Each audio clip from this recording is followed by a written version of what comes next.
Salut tout le monde. Comment ça va? Comment il est chez vous? En ce jeudi 24 mars, il est 9h58. Bienvenue à tous. Bienvenue à tous pour ce nouveau live politique du jeudi jusqu'à l'élection de notre futur président ou présidente. On va parler politique tous les jeudis, donc c'est la deuxième émission. La semaine dernière, on a analysé les propositions des candidats autour du SMIC, pouvoir d'achat, etc. Et là, ce matin, on va parler retraite, chômage. Si on a le temps, on regardera aussi les propositions concernant le RSA. Plus globalement, les aides sociales. Bon, on axera sur le RSA si on a le temps. On va voir un peu ce qui se passe dans le chat, etc. etc. Bon, alors, salut tout le monde. J'espère que vous allez bien. Salut Lolita, salut Rita, salut Curly, salut Roulia, salut Laura, et salut à Clem, et salut à tous. Et merci Lilou. Lilou7, merci pour ton 4e mois d'abonnement. Alors, est-ce que j'ai bien intégré le chat sur l'image? Oui, parce que la semaine dernière, pour le premier live politique, j'avais oublié de mettre le chat. Du coup, quand je l'ai mis en replay sur YouTube, il n'y avait pas le chat Twitch.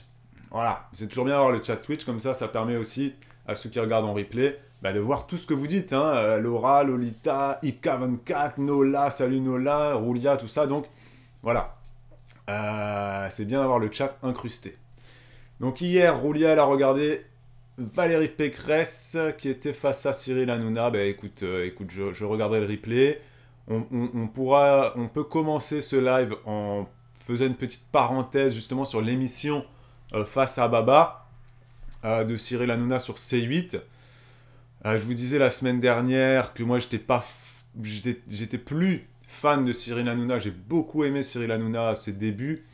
Maintenant, j'ai beaucoup de mal avec lui. Je regarde plus du tout Touche pas à mon poste. Je regarde plus ses émissions du soir. J'aime pas du tout le personnage.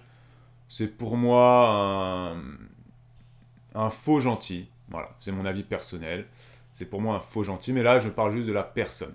C'est un faux gentil dans le sens où il aime bien montrer aux gens qu'il offre des cadeaux, qu'il offre des maisons, Voilà, c'est pour moi quelqu'un qui veut se faire mousser, qui veut se faire bien voir du petit peuple, mais voilà, pour moi c'est un faux gentil, voilà. Mais il n'empêche que il est aussi bon dans certains exercices, faut dire ce qu'il y est. Notamment quand c'est des sujets sensibles. Il est bon dans le sens où il arrive à stopper les gens quand des fois ça part un peu trop loin. Je trouve qu'il recadre assez bien les débats. J'aime pas trop son émission du soir. Alors il y a Touche pas à mon poste et après il fait son émission du soir là. C'est quoi? C'est quoi? Je sais qu'il y a des fans d'Hanouna ce matin. L'émission du soir qui se termine à minuit là où il parle de sujets sensibles. Comment ça s'appelle déjà cette émission? C'est pas Face à Baba, parce que Face à Baba, c'est l'émission politique, mais Balance ton poste. Merci beaucoup. Donc, Balance ton poste, quand il a lancé cette émission-là, il y a 3 ou 4 ans, je pense, ouais, peut-être même 5 ans maintenant, j'avais commencé à regarder Balance ton poste parce que je trouvais intéressant. C'était des sujets sensibles. Ça rappelait un peu le principe des talk-shows à la radio que tu peux avoir sur RMC, par exemple, avec les grandes gueules ou avec d'autres, pour ne citer que les grandes gueules, mais il n'y a pas que eux sur RMC, voilà, il y en a d'autres. Mais ce que je reproche à Hanouna dans Balance ton poste, c'est que des fois, je vous l'ai déjà dit, il invite des gens qui, selon moi, sont très dangereux. Quand il y a eu la crise des Gilets jaunes, il a invité sur son plateau des Gilets jaunes de tous bords, et parmi les Gilets jaunes qu'il a pu inviter, il y avait des révolutionnaires. Bon, il a été très bon, Hanouna, parce qu'il l'a stoppé direct, parce que je me rappellerai très bien de cette séquence, où le mec, il était avec son gilet jaune, donc très mauvaise image qu'il donnait d'ailleurs du mouvement, et il disait que lui, son but, c'était de renverser la monarchie, de renverser le gouvernement, et que s'il fallait prendre les armes, s'il fallait faire la révolution, il l'aurait fait. Il avait même parlé de sang, etc. Bon, Hanouna l'avait recadré, voilà. Mais c'est ça que je reproche à Hanouna, c'est que des fois, il invite des gens, soit il vérifie pas qui il invite, soit il sait très bien qui il va inviter, il sait que ça va faire un petit peu de buzz, que ça va faire du clic pendant 3 secondes, et voilà. Donc je lui reproche beaucoup. ça. Concernant son émission politique, moi j'ai regardé... pourquoi je vous parle de ça? Il y en a peut-être qui débarquent là, qui disent pourquoi il parle d'Hanouna. Parce que la semaine dernière, justement, je vous disais, j'aime pas Hanouna, mais vous m'avez convaincu, vous m'avez dit, regarde son émission politique, face à Baba et tout ça, c'est pas mal et tout. Bon. La semaine dernière, on avait parlé aussi de Hugo Décrypte, rappelez-vous, donc pareil, allez sur la chaîne de Hugo Décrypte, sur sa chaîne YouTube, où il fait des interviews des candidats, et c'est très bien fait. Ça dure pas très longtemps, c'est 30 minutes à peu près. C'est très bien. Et donc, j'ai regardé l'émission d'Hanouna, j'ai regardé Zemmour et j'ai regardé Mélenchon. Je voulais regarder Marine Le Pen, le replay ne marchait pas, j'ai pas pu regarder Le Pen. Et donc là, hier, apparemment, c'était Pécresse, d'après ce que Roulia, tu as dit. Donc je regarderai Valérie Pécresse aussi. Je pensais que Valérie Pécresse était déjà passée, mais bon. Donc, alors, ce que je reprochais à Hanouna dans Balance ton poste, c'est que, comme le dit Clem, ça braille beaucoup. C'est que ça braille beaucoup. Ça n'amène pas grand-chose de débat, dans le sens où des fois, Hanouna, il va inviter des gens qui sont tellement opposés que c'est des gens... Voilà, notamment, je repense vraiment à toute cette crise des Gilets jaunes. Il a invité des gens, des fois... C'était juste pour brailler, comme tu le dis, Clem. C'était juste pour brailler, pour se plaindre, et il n'y avait aucune avancée, ça ne servait à rien. La discussion ne servait à rien. Alors... Il y a Aksubu qui dit les vidéos sont dispo sur la chaîne YouTube des candidats, peut-être. Il y a Roulia qui dit après dans Face à Baba, c'est pas du tout tourné sur lui, il parle au début, mais après c'est les invités entre eux. Et donc Roulia, justement, c'est exactement ce que tu viens de dire, Roulia, c'est très intéressant, dans le sens où effectivement, Face à Baba, bah, Hanouna, tu le vois pas beaucoup. Et la semaine dernière, moi du coup j'ai été un peu déçu parce que je m'attendais à avoir plus de Cyril Hanouna. Parce que la semaine dernière, vous m'aviez dit, tu vas voir, va regarder Cyril Hanouna, c'est un bon intervieweur politique, c'est vraiment, il n'hésite pas à recadrer les débats, il n'hésite pas à poser des questions qui des fois mettent un peu mal à l'aise, etc. Il n'est pas comme ces journalistes politiques très hautains, très sûrs d'eux, qui prennent les candidats des fois avec condescendance, etc. Et du coup, je m'attendais à avoir un Cyril Hanouna, mais vraiment, qui allait m'en mettre plein la vue. Ben, franchement, pas du tout. Je l'ai trouvé absent, totalement absent. Son émission est, je dirais pas qu'elle est bien, parce que moi j'ai regardé par exemple Mélenchon, j'ai pas du tout aimé le débat entre Zemmour et Mélenchon, j'ai trouvé que ça ne servait à rien. C'est un combat de coq, juste un combat d'humoristes. Zemmour et Mélenchon, pour moi, c'est deux humoristes. Bon, j'ai pas trop aimé. Ensuite, Hanouna, l'émission, quand il y a eu l'émission de Mélenchon, il a invité, à un moment donné, il a invité une fille. Alors, c'est ça que je reproche à Hanouna. Il a invité, pendant 10 minutes, il y avait des gens qui... Merci, mon petit Chelly, merci beaucoup. Et moi, c'est Babou, hein, c'est pas Bibou. Moi, c'est Babou. Babou avec un A. Donc, il a invité, donc Hanouna, il a invité, quand il y avait Mélenchon, la fille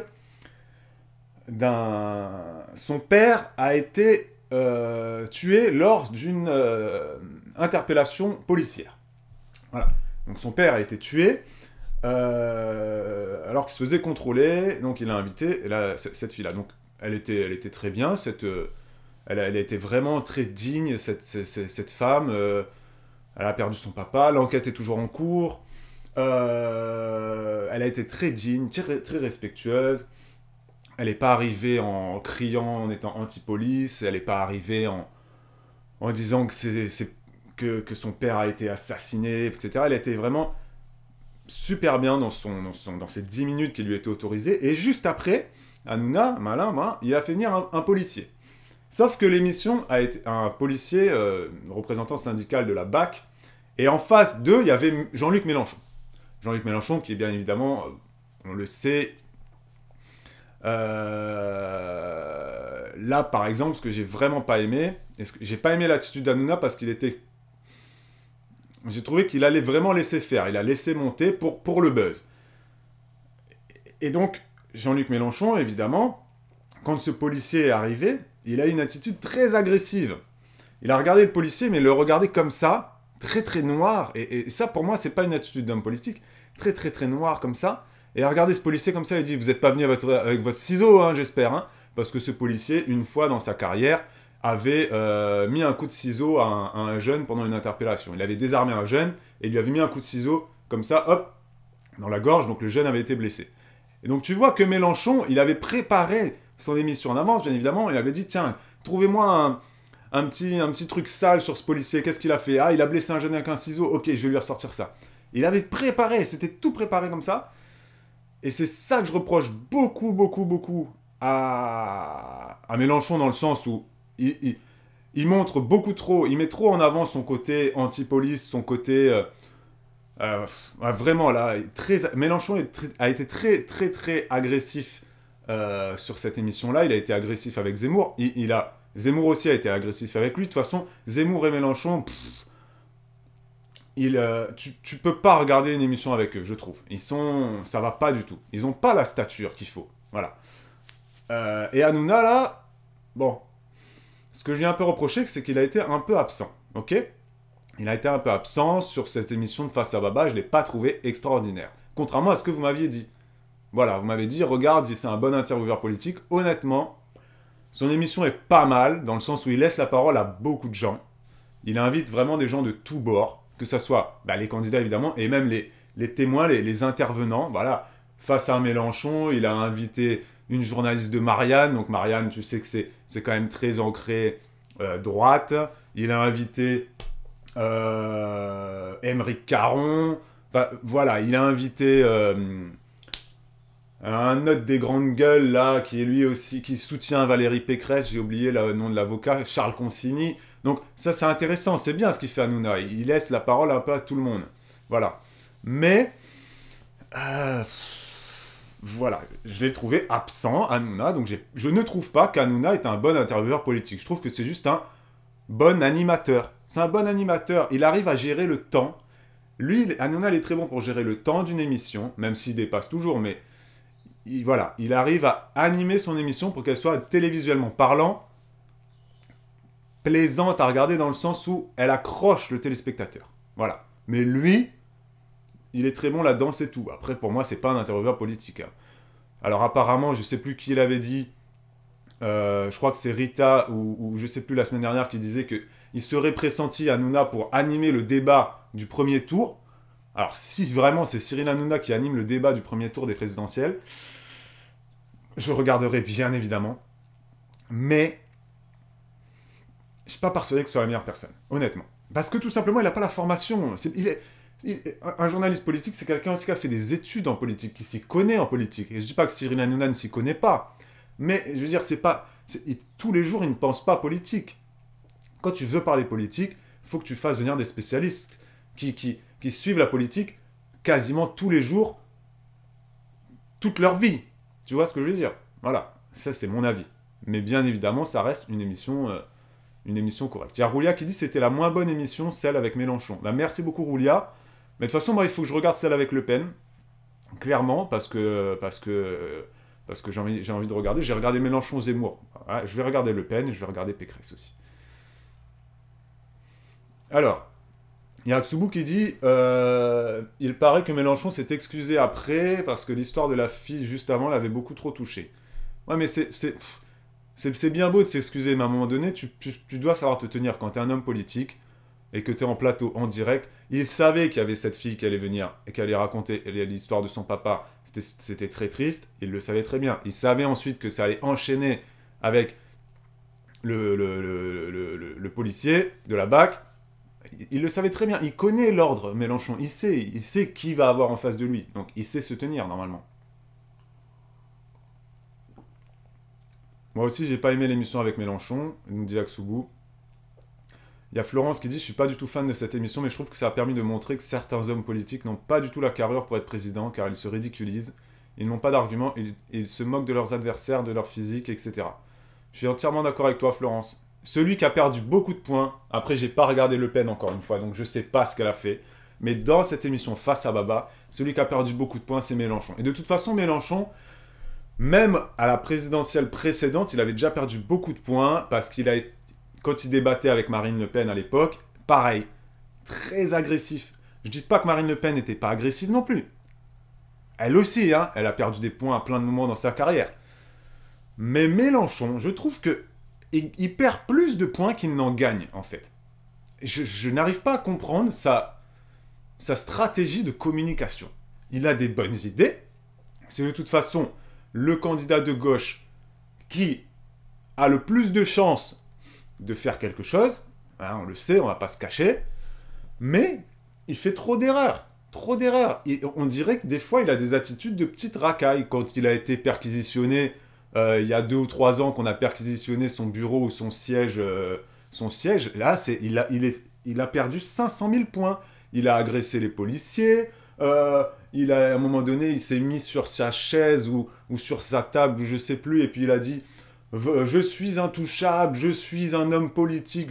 Voilà, t'as envie de lui dire écoute, ça va pas du tout, tu vois.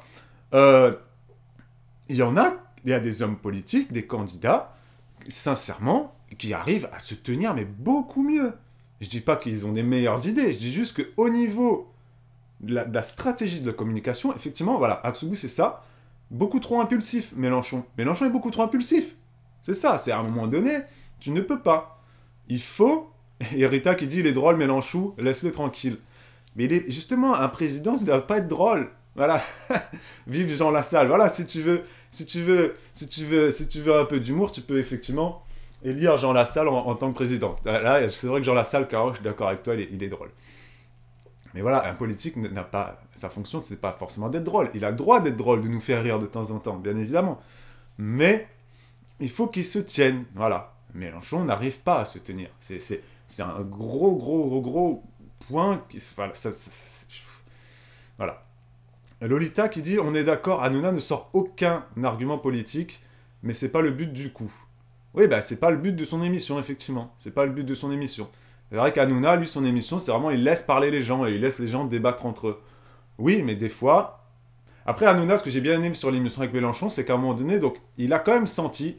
Il a senti que Mélenchon était très agressif envers ce policier, et là, Hanouna, il l'a stoppé direct, parce qu'il a peut-être vu que ça allait un peu trop loin, et il l'a stoppé, et il lui a dit quand même, il a stoppé Mélenchon, et Mélenchon, il a restoppé Hanouna, je vous refais la scène, et il lui a dit, Cyril, excusez-moi, mais là, 2 secondes, j'aimerais répondre quand même, avant qu'on laisse la parole à ce policier, j'aimerais répondre quand même à cette jeune fille qui m'a posé une question, j'aimerais lui dire que oui, nous allons tout faire pour qu'à l'avenir, il n'y ait plus que ce qui s'est passé avec son père ne se reproduise plus. Je veux nettoyer la police de la cave au grenier, virer tous ces assassins, etc. Une phrase comme ça, il a dit une phrase du genre. Et là, Cyril Hanouna l'a stoppé. Et ça, j'ai trouvé très bien quand même, parce que, effectivement, tu vois qu'il prend pas parti, Hanouna. Hanouna, moi, personnellement, j'arrive pas à savoir pour qui il vote. J'arrive pas à dire si c'est un mec de gauche, de droite, est-ce qu'il vote Le Pen, est-ce qu'il vote Pécresse, est-ce qu'il vote pas, est-ce qu'il vote Mélenchon. J'arrive vraiment pas à me positionner sur lui, parce qu'il est très, voilà, très neutre. J'espère que c'est l'image que vous avez de moi aussi, que vous ne savez pas pour qui je vais voter. Mais ce que j'ai bien aimé, c'est que Hanouna, il a stoppé Mélenchon, il a dit non, par contre, Jean-Luc Mélenchon, là, l'enquête est encore en cours, donc on peut pas dire que le père de cette jeune fille a été assassiné. Pour l'instant, l'enquête est toujours en cours, il y a des procédures qui sont toujours pas terminées, donc bien évidemment, Mélenchon n'a pas accepté cette phrase, bien évidemment, il a remis une couche en redisant Cyril, non, là on parle d'assassinat, etc. Bon, donc c'était quand même assez intense comme séquence, mais j'avais bien aimé l'attitude d'Hanouna là-dessus. Alors, la République, c'est moi. Merci Florence, effectivement, merci Roulia, c'est ça qu'il avait dit Mélenchon quand on avait fait la perquisition. La République, c'est lui, oui, la République, c'est Mélenchon, mais c'est aussi le maire de mon village, le maire du village de Curly en Martinique, le maire de Lolita. La République, c'est Valérie Pécresse, c'est Éric Zemmour. La République, c'est tout le monde. Voilà, la République, c'est pas juste Mélenchon, c'est tout le monde. Les députés, les maires, voilà. Hein, la police, c'est la République, l'armée, enfin bref, voilà. La République, c'est plein de monde. Voilà. La République, c'est l'éducation nationale, voilà. La République, c'est plein de choses, c'est pas que Mélenchon. Alors, Il y a Caro qui dit Jean Lassalle est très humain et a l'air sincère dans sa carrière. C'est dommage que personne ne le prenne au sérieux, peu importe ce que l'on pense de ce programme. Mais t'as raison, Caro. C'est vrai que t'as raison. Non, mais c'est un homme ça a l'air d'être un homme, mais très agréable. Je suis très d'accord. Il y a Lolita qui dit moi perso, je préfère un vrai sanguin comme Mélenchon qu'un faux ultra agressif et haineux comme Zemmour. C'est vrai que Zemmour, je suis d'accord avec toi, Zemmour, on a l'impression qu'il joue la haine. C'est pas quelque chose de naturel. On a l'impression que Zemmour, effectivement, il est calme et qu'il va jouer pendant un laps de temps quelqu'un d'ultra agressif. Pas vraiment sur le ton, mais sur les mots. Zemmour, il va être agressif sur le fond, pas sur la forme.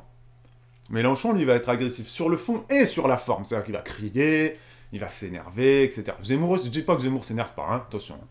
Voilà. Ok. Alors, il y a Flo qui dit un sanguin pour moi un président de la République, c'est grave, c'est une des qualités premières qu'un président doit avoir. Ouais, un président doit savoir garder la tête froide. Je suis entièrement d'accord avec toi, Florence.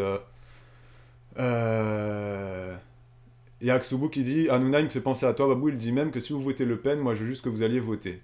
Mais c'est pareil. Mais ouais, c'est pareil, ouais, exactement.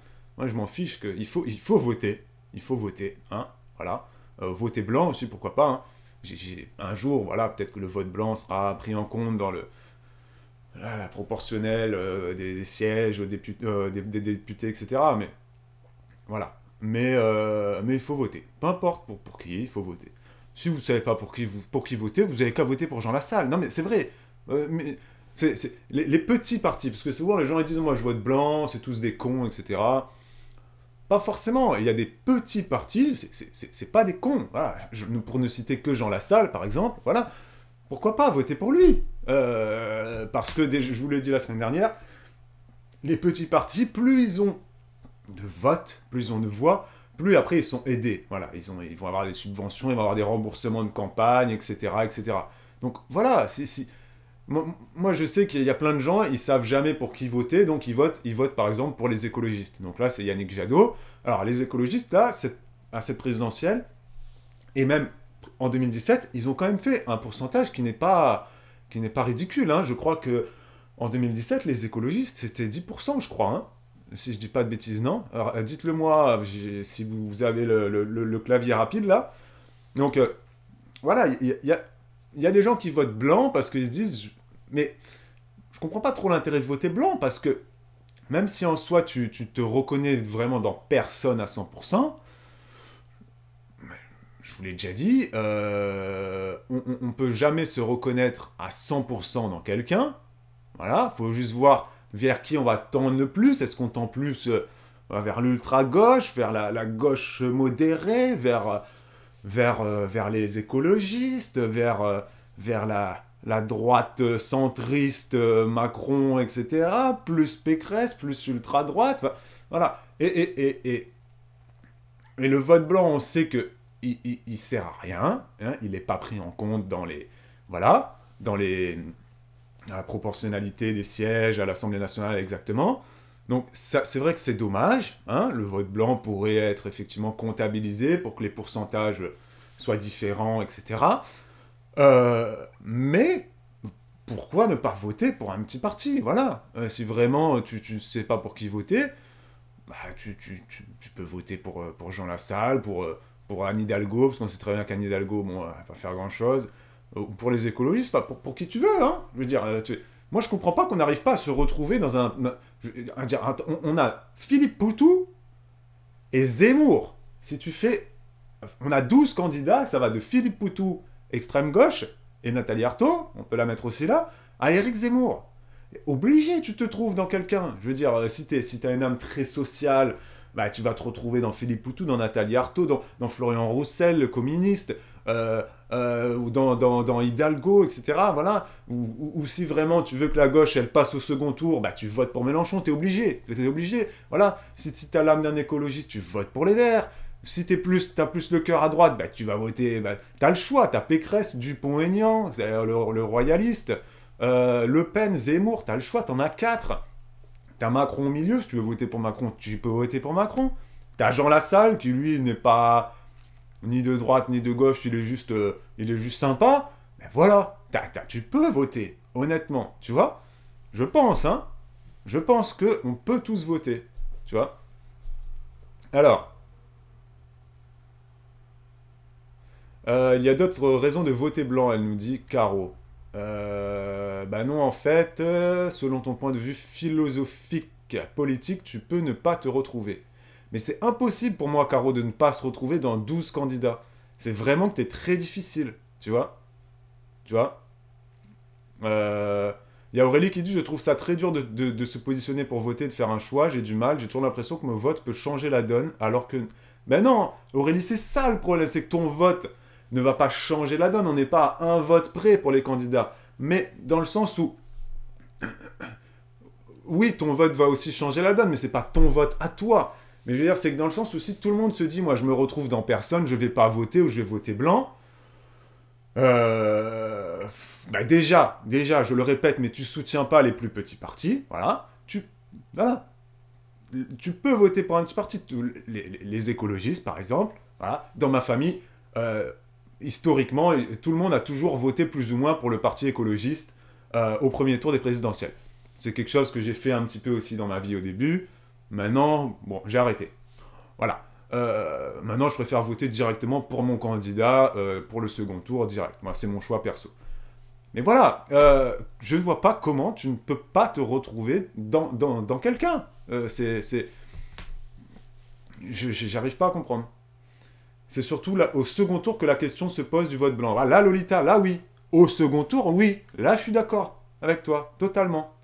Là, oui, au second tour. Si au second tour, tu as Macron contre Valérie Pécresse, bah, évidemment, tous les électeurs de gauche, là, ils vont être très embêtés. Parce que, autant en 2017, on a eu Macron contre Le Pen, donc là, tous les électeurs de gauche, ils ont voté Macron, ou ils ont voté blanc, mais ils ont surtout voté contre Marine Le Pen, parce qu'ils ne voulaient pas.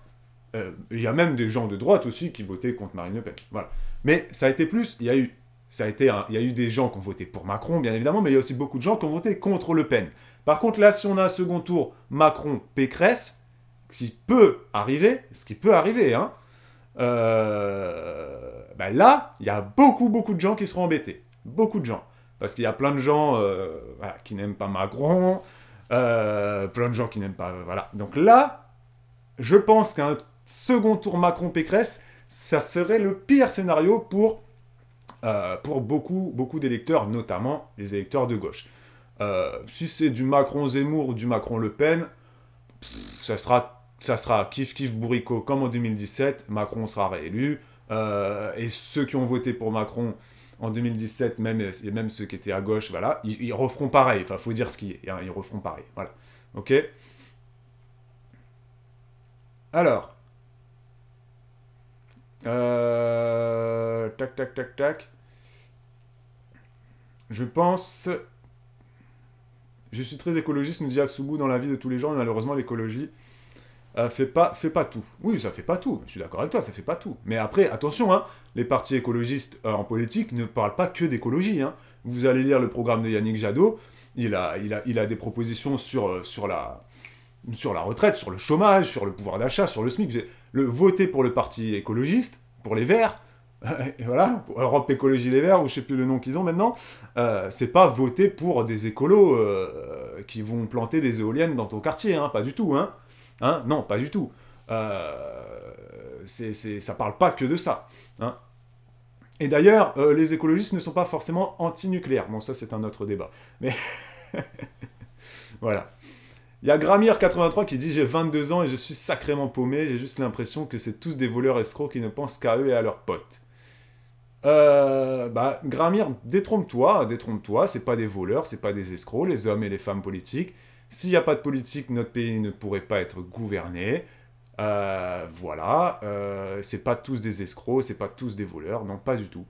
Ils ont tous des casseroles, tu peux tous trouver des casseroles, mais dans la vie de tous les jours, c'est pareil. On a tous des choses à se reprocher à plus ou moins grande échelle. Voilà. Donc eux, bah, bien évidemment, hein, c'est des hommes politiques, donc c'est une échelle qui est plus grande. Voilà. Mais de là à dire que c'est tous des voleurs et des escrocs, non. ne t'inquiète pas pour eux, et de dire qu'ils ne pensent qu'à eux et à leurs potes, non, ils ne pensent pas qu'à eux et à leurs potes, non, non, non, pas du tout. Non, non. Pas du tout. D'ailleurs, on l'a vu, hein, quand il y a eu... quand François Hollande était au gouvernement, et qu'il a fait venir Emmanuel Macron, par exemple, au gouvernement, voilà, Emmanuel Macron, c'était pas le pote de François Hollande. Bon, d'ailleurs, après, il lui a mis son petit couteau dans le dos. Et là, au gouvernement, là, Emmanuel Macron, il a fait... il a eu plusieurs premiers ministres. Bon, voilà, notre ministre, premier ministre actuel, Jean Castex, bon, ouais, j'ai une petite affection pour lui, parce que, voilà, il est maire de Prades. Prades, c'est dans les Pyrénées-Orientales, c'est là où j'ai vécu pendant 6 ans. Prades, je connais très bien, voilà. Est-ce que Jean Castex, c'est le pote d'Emmanuel Macron? Non, non, voilà. Et c'est de dire qu'ils mettent leurs potes au gouvernement. Non, ils mettent des gens avec qui ils ont de l'affection, avec qui ils vont s'entendre un peu mieux que d'autres, bien évidemment, mais ils mettent aussi au gouvernement des gens qui ont des compétences. Voilà, hein. On a très souvent, c'est arrivé très souvent dans l'histoire que des présidents, entre guillemets, de droite et des ministres de gauche dans leur gouvernement, parce qu'ils sont compétents. Voilà. C'est pas des potes avec qui ils vont prendre l'apéro et qui connaissent depuis qu'ils sont étudiants. Absolument pas. La politique, c'est pas ça. D'accord? Pas du tout. Et ceux qui continuent à croire que la politique, c'est magouille et compagnie, bon, je vous invite à aller dans un pays où il y a beaucoup moins de, de rigueur politique, et vous verrez. Voilà, et vous verrez. Hein? D'accord?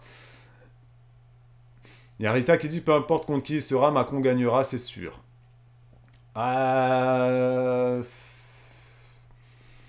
Je pense aussi comme toi, Rita, je pense que Macron sera réélu.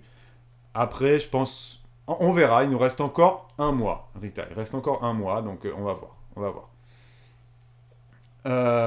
Il y a Lolita qui dit, je pense que justement, si on a de nouveau Macron-Le Pen, les gens ne vont pas refaire comme en 2017, on risque d'avoir des surprises.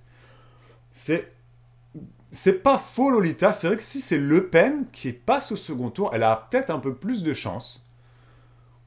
C'est peut-être la seule qui pourrait battre Macron. C'est pas bête ce que tu dis, Lolita. Dans le sens où il y a déjà beaucoup de gens qui ont voté pour Marine Le Pen en 2017, il faut dire ce qui est. Alors certes, elle a loupé son débat du second tour, elle a eu quelques petites foirades, on va dire, elle a fait quelques petites erreurs.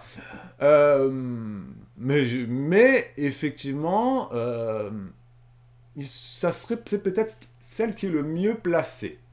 Dans le sens où si elle passe au second tour, tous les électeurs d'Éric Zemmour du premier tour vont voter pour Marine Le Pen. Ça, c'est évident. Enfin, tous. La grande majorité. Les électeurs de droite se tourneront moite-moite. Voilà, ce sera mitigé sur Macron-Le Pen. Les électeurs de gauche, il faut dire ce qui est. Il y a des électeurs de gauche, beaucoup, qui ont voté aussi pour Marine Le Pen en 2017, parce que Marine Le Pen, elle a un côté très social aussi dans son programme, hein. Elle est très proche du peuple. Hein. Elle est considérée comme plus proche du peuple que Macron ou que Sarkozy à l'époque, ou Zemmour, par exemple. Voilà. Donc, effectivement, Lolita, c'est pas con ce que tu viens de dire. C'est pas bête ce que tu viens de dire. Alors... Il y a Roulia qui dit, moi je pense que 5 ans c'est trop court pour un président, surtout ce mandat il était particulièrement compliqué. C'est vrai que là les 5 ans sont passés très très vite. Moi j'ai l'impression que Macron a été élu l'année dernière. Hein. J'ai oublié, la crise des gilets jaunes, je l'ai complètement oublié. Je croyais que c'était François Hollande qui avait eu la crise des gilets jaunes. Pas du tout, c'est Macron. Macron il a eu gilets jaunes direct. Covid, les guerres. C'est vrai que c'est passé très vite pour lui. Il y a Lolita qui dit Mélenchon, mais si Mélenchon est au second tour, il peut battre Macron largement. Ah mais pas du tout. Alors Mélenchon, s'il est au second tour contre Macron, il va, mais ça sera, à mon avis, non, c'est impossible. Alors là, impossible. Mélenchon contre Macron, il est... Je ne vais pas dire qu'il va se faire laminer comme Jean-Marie Le Pen et Jacques Chirac, ça ne sera pas du 80%, 20%. Mais ça sera facile je pense que Macron, il aura facile plus de 70. Ça sera du 70-30. Allez, 65-35 si on veut être gentil avec Mélenchon. Non, non, Mélenchon n'a aucune chance contre Macron. Impossible. Impossible. Le Pen, oui. Le Pen peut, oui. Mais non, mais Mélenchon, non. Parce qu'il y a des électeurs de gauche qui ne voteront jamais contre Mélenchon parce qu'ils considèrent que Mélenchon n'est pas assez à gauche ou est trop c'est un showman, beaucoup trop. Enfin, non, pas du tout. Non, non. Voilà, après c'est mon avis. Il y a Roulia qui dit que c'est impossible aussi, Curly qui dit impossible. Non, Mélenchon, bah, je pense pas. Là, ça va être Le Pen ou Pécresse. C'est mon avis, Le Pen ou Pécresse. Voilà. Après, si c'est Macron-Pécresse, je pense pas que Pécresse va gagner. Mais au second tour, voilà. Si Mélenchon passe au second tour déjà, faut vraiment, mais alors là, il faut vraiment qu'il nous fasse un mois sans faute. Il faut vraiment que ça soit les 4 semaines qui arrivent là, que ça soit du sans faute de A à Z. Sauf que c'est pas possible. Mélenchon n'arrive pas à faire une campagne sans... Voilà, c'est... Malheureusement pour lui, hein, malheureusement. Imaginez un second tour Pécresse-Le Pen. Non, bah Curly, ça veut dire que tu penses que Macron ne sera pas au second tour, c'est impossible. Macron, il sera au second tour très facilement. Voilà, très facilement. Il a encore quasiment 25% d'intention de vote. Voilà, il a encore pas mal de... Et pour les gens qui disent que les sondages sont truqués, c'est que vous savez pas comment ça marche un sondage. Un sondage, c'est normalement... Je vais passer pour quelqu'un de très suffisant quand je dis ça. Mais un sondage, c'est... Comment fonctionne un sondage? Comment fonctionnent les statistiques? Tu l'apprends quand tu es au lycée, quand tu es en BTS. Enfin, je veux dire, là, tous ceux qui ont dit que les sondages étaient truqués, je vois qui vous êtes, je sais que vous avez fait des études, vous savez comment ça marche un sondage, vous savez ce que c'est un échantillon représentatif d'une population. Un sondage, ça ne veut pas dire que tous les gens doivent voter. Ça veut juste dire, je prends les hommes, les femmes, 20, 30, 40, 50, 60, 70 ans, tous les cœurs de métier, voilà, les smicards, les CSP+, les fonctionnaires. Je prends un panel représentatif, ok? C'est ça un sondage. Je prends un panel et je fais avec mon panel un sondage. Voilà. Bien évidemment que les sondages ne veulent pas dire que la réalité du terrain fera qu'on aura ces chiffres-là. Pas du tout. Pas du tout. Les sondages te permettent de te rapprocher de la tendance. C'est tout. Voilà. C'est comme ça. C'est comme ça. Dire que les sondages sont truqués, c'est faux. Non. C'est juste une tendance. Ça ne veut pas dire que Macron aura 30%. Si on te dit les sondages disent que Macron va avoir 30% de voix au premier tour, oui, c'est à l'instant T, là, quand le sondage a été fait, bien évidemment. Mais après, dans les faits, lorsque tout le monde ira voter, et encore, tout le monde ne va pas voter. Donc voilà, bah, bien évidemment que ce ne sera pas exactement ça. Mais ça va s'en rapprocher. Ça va s'en rapprocher. Ok? D'accord? Mais ça, normalement, le principe d'un sondage, je vous le répète, c'est quelque chose qui, normalement, est connu. Quand tu dis qu'un sondage est truqué, c'est que tu n'as pas compris comment fonctionne un sondage. C'est juste un échantillon représentatif d'une population. Et ça va vraiment de tous les bords. De tous les bords. Et sachez que les sondages, vous en faites plus ou moins tous. Hein? Sur YouTube, des fois, vous avez des sondages qui vous sont proposés. Des publicités, mais c'est des petits sondages. Alors, ce n'est pas les sondages politiques, mais vous avez des sondages qui vous sont proposés des fois avant les vidéos YouTube. Sur vos téléphones, vous avez des petits sondages aussi. Des fois, vous y répondez, des fois, vous y répondez pas. Et ben voilà, ça, c'est pris en compte aussi. Votre navigation aussi sur Internet, ça ne va pas être pris en compte dans les sondages, mais il y a des gens dont c'est le métier, des data analystes, voilà, ils vont analyser un peu toutes les données qui circulent sur Internet, voilà. Les gens voient très bien, tu peux très facilement voir s'il y a plus de recherches qui sont faites sur Internet. Est-ce qu'il y a plus de recherches qui sont faites autour du programme de Jean Lassalle ou autour du programme de Marine Le Pen, par exemple. Ça, c'est des choses qui ne sont pas prises en compte dans les sondages, non, mais ça permet aux candidats de se positionner. Ils regardent tout ça, ils regardent toutes les statistiques, Google, etc. Ils le voient, ça. Ils ont des spécialistes qui sont là pour analyser ce qui se passe sur Internet. Ok, hier, combien de gens ont fait la recherche programme Macron? Ok, tant, ok, ah tiens, tac, tac. Tu vois, voilà, il y a des gens qui sont payés pour ça. Il ne faut pas remettre en cause les sondages. C'est pas très précis, mais c'est pas truqué. Absolument pas. Il y a Caro qui dit le problème c'est que ça influence les gens dans leur vote, surtout quand un candidat fait moins de 10%, les gens se disent à quoi bon. Je suis d'accord avec toi, Caro, mais dans ce cas-là, Caro, dans ce cas-là, c'est la vérité. C'est la vérité, c'est pas le sondage qui influence les votes. Encore une fois, si les gens veulent voter pour Jean Lassalle, ils votent pour Jean Lassalle. C'est pas parce que le sondage a dit que Jean Lassalle avait 3% d'intention de vote que du coup, il a au final vraiment 3%. C'est pas à cause du sondage que les gens sont pas allés voter pour lui. Non, c'est juste que les gens sont conscients qu'il y a 5 gros candidats. Il faut dire ce qui est. C'est comme ça.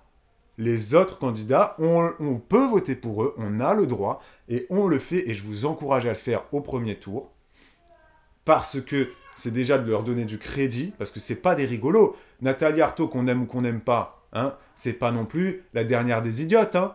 Enfin voilà, même Philippe Poutou, etc. Je veux dire, ils sont implantés dans la vie politique. Ce qu'ils font, je pourrais pas le faire, tu pourrais pas le faire.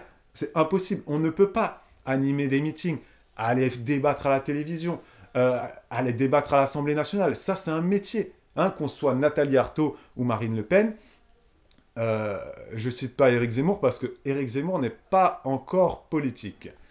D'ailleurs, j'aimerais bien voir si Éric Zemmour... et j'aimerais bien voir...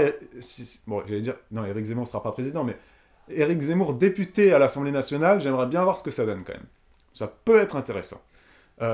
Mais voilà. C'est pas non plus des idiots finis, hein, tous les hommes politiques, même les petits partis. Anne Hidalgo, c'est pareil. Ou en 2017, notre copain Benoît Hamon, qui a fait 5% pour le Parti Socialiste, c'est pas non plus un idiot fini. Voilà. C'est juste que à ce moment-là, bon, bah, ça a pas matché pour lui, il n'y avait plus le mouvement Parti Socialiste. Bon, bah, voilà, ça a chuté. Anne Hidalgo, c'est pareil, elle se présente là, mais elle sait très bien que ça va pas faire grand-chose. Voilà, mais elle est maire de Paris. Avant d'être maire de Paris, elle a fait plein de choses. Voilà, tous ceux qui se présentent, ils sont là pour une raison et ils ont le droit. Hein, ils ont le droit et il faut respecter ça. Et si on veut voter pour eux, on vote pour eux. C'est pas les sondages qui font qu'ils échouent. Non, c'est si tu veux voter pour eux, tu votes pour eux. Alors,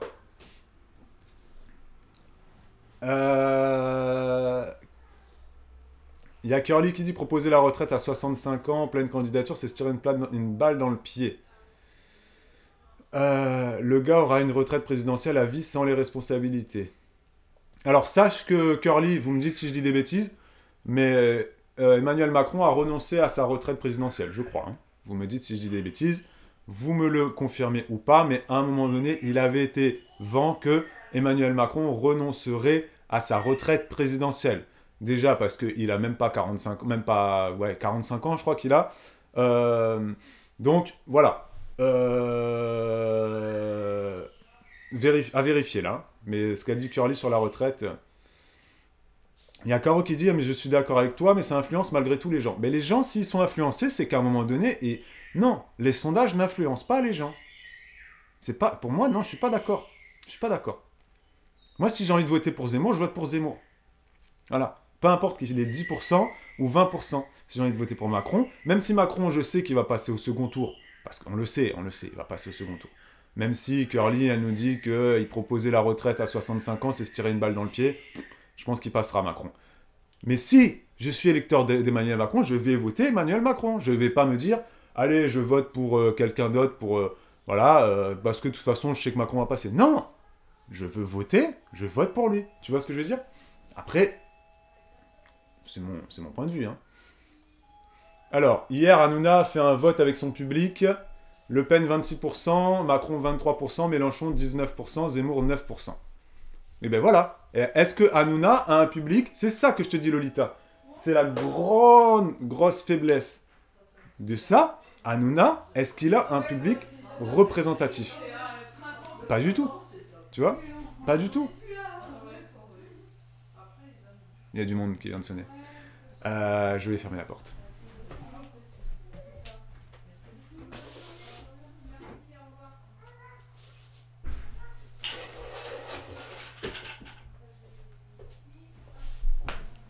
Yes. Donc Hanouna, il n'a pas du tout un public qui est représentatif de la population française. Les instituts de sondage en France, c'est des instituts qui sont réglementés, contrôlés, et qui font des sondages avec un panel représentatif. Des jeunes, des moins jeunes, des gens qui sont au RSA et des cadres CSP+.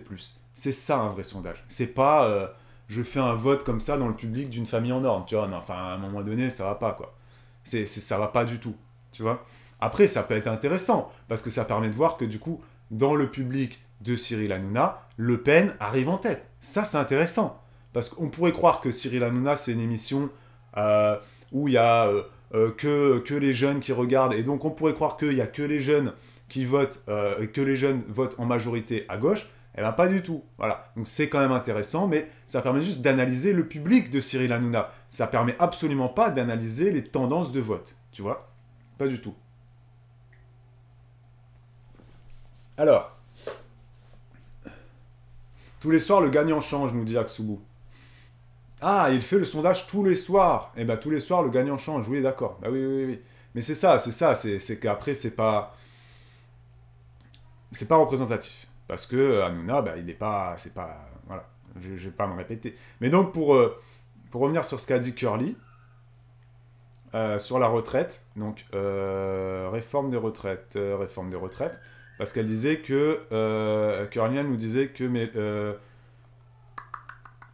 je perds mes mots. Hop, âge de la retraite, voilà. Que Emmanuel Macron, selon Curly, et vous êtes peut-être de son avis, hein, se tire une balle dans le pied en proposant la retraite à 65 ans. Donc là, bah, je vais vous mettre un petit sondage, parce qu'on va parler de la retraite. Hop, vous avez le sondage qui apparaît normalement en haut du chat. Est-ce que pour âge de départ à la retraite, tu es pour qu'on revienne à 60 ans, qu'on maintienne l'âge actuel? Ah, il y a quelqu'un qui a voté direct 65, bim, ou qu'on l'augmente à 65 ans. Voilà. Donc l'âge actuel de la retraite, je sais plus, il n'y a pas vraiment d'âge, mais je crois que c'est 62, 63, enfin bref. Voilà. Donc, les grandes tendances, vous allez le voir. Hop. Tac. Tac. Voilà. Donc, je vais vous mettre... Alors, pourquoi je suis sur l'IVG? Âge de la retraite, voilà. Donc, je vais vous mettre ma petite capture d'écran. Hop. Alors... L'âge légal minimal de la retraite, c'est 62 ans actuellement. Voilà, 62 ans, c'est écrit, hop, bim, partage d'écran, voilà. Donc c'est 62 ans actuellement. Donc Emmanuel Macron, il voulait lancer une grande réforme. Hein, c'était vraiment sa réforme, ça devait être la réforme du quinquennat. Il avait prévu d'augmenter l'âge légal de la retraite de façon progressive, évidemment. Il avait prévu d'uniformiser les régimes spéciaux. Enfin, je ne me rappelle plus exactement de tout ce qu'il avait prévu dans sa réforme de retraite, mais c'était quand même un gros cheval de bataille qu'il n'a absolument pas pu mettre en œuvre. Voilà. Donc, j'attends vos votes. J'attends vos votes. Il y a Caro qui dit « Moi, je suis comme le père Le Pen, tous à 100 ans, l'âge de la retraite. » Je pense que tout le monde n'est pas contre de reculer l'âge de la retraite. Bah, je vais vous donner mon avis aussi. Après. Aurélie qui dit comme en Allemagne, 67 ans. Il y a Curly qui dit en gros, je voulais dire juste démontrer que ça ne l'intéresse pas de revenir car il a annoncé sa candidature sur le tard. Ah non, tu penses que Macron n'a pas envie d'être élu, Curly? Mais pas du tout. Pas du tout. Et pour les gens qui disent qu'Emmanuel Macron a annoncé sa candidature sur le tard, il y a des... Alors là, je ne peux plus vous ressortir parce que j'avais vu ça il y a quasiment 3 semaines, donc j'ai plus en tête. Mais ils avaient fait une analyse de François Mitterrand, Jacques Chirac, Sarkozy et François Hollande. Les présidents sortants sont toujours les derniers à se déclarer candidats, et Emmanuel Macron s'est déclaré candidat 5 semaines avant le premier tour, si je ne dis pas de bêtises, ou 4 semaines avant le premier tour. C'est pas quelque chose de si particulier.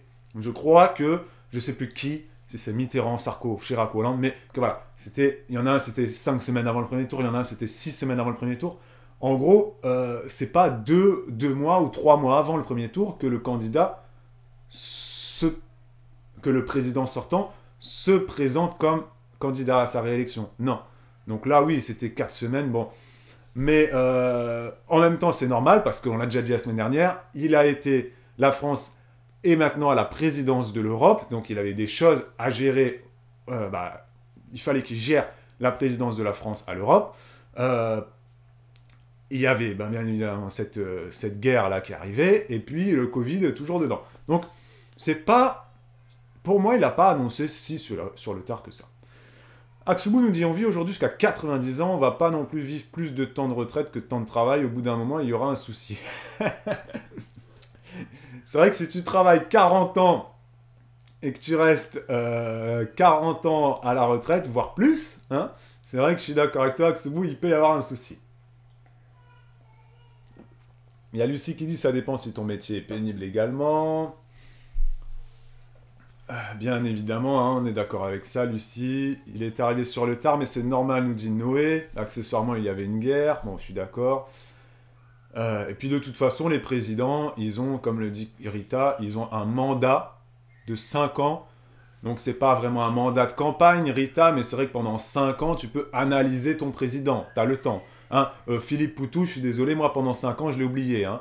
Mélenchon, c'est pareil, Le Pen aussi. Zemmour, il est arrivé sur le tableau politique il y a quoi? Il y a 6 mois en arrière. Donc, celui qu'on a le plus vu et celui qu'on a pu analyser le plus de tous les candidats, ça reste Macron. Peu importe qu'il se déclare 1 mois avant ou pas, ça fait 5 ans qu'il est là. Il faut dire ce qu'il est. Donc, effectivement, Rita, voilà, ce que tu dis n'est pas sot. Voilà. Il y a Caro qui dit pour les retraites, faut pas oublier aussi que le début de la vie active se fait beaucoup plus tard. Je suis d'accord avec toi, Caro. C'est vrai. Que maintenant, contrairement à nos grands-parents ou à nos parents qui travaillaient très jeunes, maintenant on travaille de plus en plus tard. Hein. Il y a beaucoup de bac plus 3, de bac plus 5, et même après les bac plus 5, donc bac plus 5 ça t'amène à 23, à 24 ans, il y a plein de gens qui même à 24 ans ne travaillent toujours pas. Soit ils s'orientent sur des doctorats, ou... Voilà. Les études longues sont, voilà, effectivement, beaucoup plus...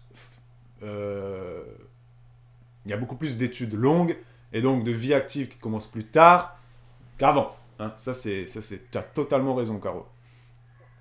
Il y a Ika qui dit, moi je suis infirmière et je ne vois pas faire ça jusqu'à 65 ans et être dans un état pire que les patients.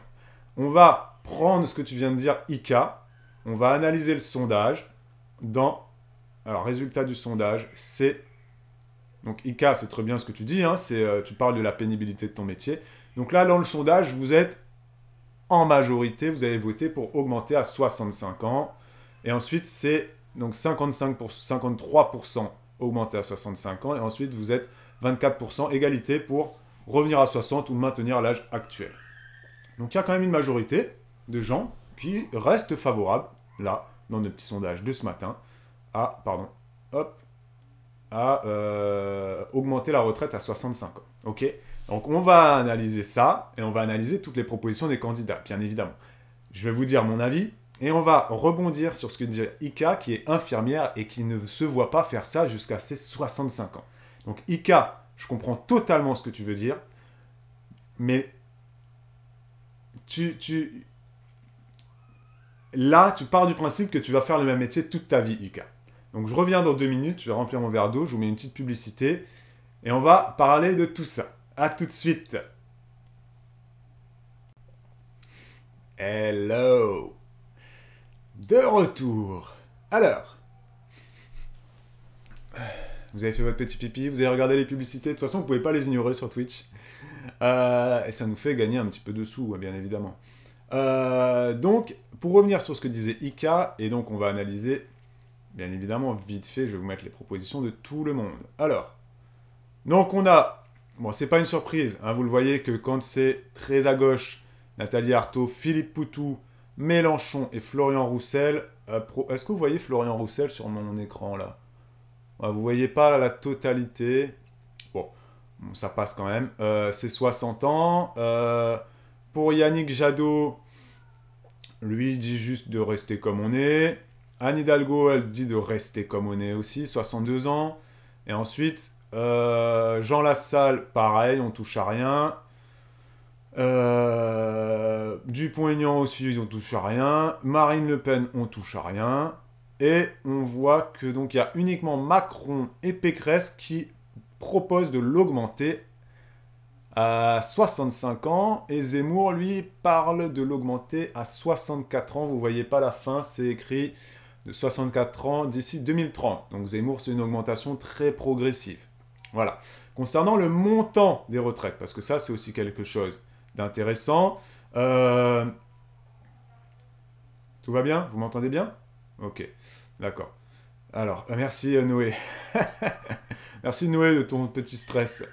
Alors, et concernant le montant des retraites, donc actuellement, le minimum vieillesse, qui s'appelle maintenant allocation de solidarité aux personnes âgées. Bon, minimum vieillesse, c'est très bien. Donc c'est du 900 € par personne, 900 € pour une personne seule, et 1400 pour un couple. Voilà. Donc elle, bon, on va rester sur la personne seule, donc on est aux alentours de 900 €, donc c'est exactement 916,78 €. Je ne savais pas que c'était ce montant-là, exactement. Donc là, à gauche, on propose... Alors carrément, Nathalie Arthaud, elle propose un minimum vieillesse à 2000 € net. C'est la même proposition que son SMIC, que le SMIC. Philippe Poutou, pareil, 1800 €. Rappelez-vous, c'était ce qu'il proposait aussi pour le SMIC. Jean-Luc Mélenchon, pareil, 1400 €. C'est ce qu'il proposait pour le SMIC. Florian Roussel, lui, il est un peu plus mesuré. C'est 1200 € net. Yannick Jadot, il est... Là, Yannick Jadot, intelligent comme proposition, c'est qu'il demande que ça soit au-dessus du seuil de pauvreté, parce que le seuil de pauvreté, ça évolue. Ça dépend de ce qui se passe dans le pays. Hein, voilà, donc c'est très bien de ne pas avoir de montant forcément fixe. Ça, c'est pas bête. Macron, donc lui, propose de monter ça à 1100 €. Pécresse, il n'y a pas de chiffre. Hidalgo non plus. Dupont-Aignan, c'est intéressant, il propose d'indexer les retraites au minimum sur l'inflation. C'est intéressant aussi, mais ça a ses limites de... Il y a beaucoup de gens qui aimeraient qu'on indexe les salaires ou les retraites sur l'inflation. Là où c'est limite, ça, c'est que l'inflation, c'est très fluctuant. Là, à cause de Poutine, l'inflation, elle est à 3,6, elle va bientôt atteindre les 4%. C'est pas une inflation qui est normale. Je veux dire, une inflation, elle est lissée, voilà, elle est aux alentours de... je sais plus à combien elle était, elle était aux alentours de 2%, voilà, je sais plus. Mais là, on a une inflation qui est proche des 4. C'est d'indexer les salaires ou le RSA ou les retraites sur l'inflation, c'est pas la première fois que j'entends ça. Ça a ses limites, parce que ça ferait que... du coup, les retraites ne feraient que de monter, descendre tout le temps, parce que quand tu as une guerre et que tu as tout d'un coup une inflation à 4%, voire peut-être à 5%, bah, tu vas augmenter les retraites des gens, voilà, pendant 2 mois, pendant 3 mois, mais après, quand ça va redescendre, bah, tu fais quoi? Tu vas pas dire aux gens, on vous redescend, tu vois? Dès lors que c'est monté, dès lors que tu as eu un pic, suite à une crise ponctuelle, tu peux pas enlever du salaire ou des retraites à des gens. Donc, indexer sur l'inflation, c'est pas... Bon. Le Pen propose un minimum à 1000 €. Bon, c'est plus ou moins ce qu'on est. Et après, j'ai pas vu. Ben voilà. Ah ben voilà. Ah ben voilà, ça a ressauté. Ah, je sais pas pourquoi. C'est d'être la pub, d'être une pub, ça. On n'a pas vu pour Zemmour. Zemmour, je suis pas persuadé que Zemmour propose quoi que ce soit, lui. Donc voilà. Alors, mon avis, perso, c'est que là, pour l'instant, bon, on a toujours le gros clivage gauche-droite, où à gauche, bah, les propositions, les chiffres sont toujours plus importants. On voit que Macron et Le Pen proposent de l'augmenter avec un chiffre, voilà. Pour Le Pen, on passerait de 900 à 1000. Pour Macron, on passe de 900 à 1100, donc voilà. Mais pour Nathalie Arthaud, par exemple, elle propose de passer la retraite minimum à 2000 euros. On voit quand même qu'il y a le gros gap. Mais je ne vais pas répéter ce que j'ai dit la semaine dernière concernant la déconnexion totale de certains candidats.